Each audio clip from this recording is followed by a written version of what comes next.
This video will highlight two different bottom bracket styles and their required service tools. There are two different styles of tools used to remove the bottom brackets on most indoor cycles. The ISIS, or International Splined Interface System style, seen here, and the older, much more common style is the square tapered shaft, seen here. To determine which tool you need, look at the bottom bracket and count the notches in the cup.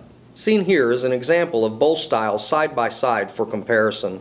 If your bottom bracket has 8 notches or holes, you will need the ISIS style bottom bracket tool. If your bottom bracket has 20 notches, you will need the square tapered shaft bottom bracket tool shown here.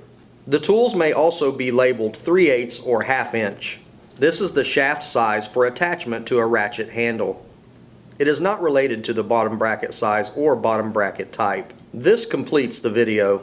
Remember to subscribe to our YouTube channel, and thanks for your support during our 20+ years in the business.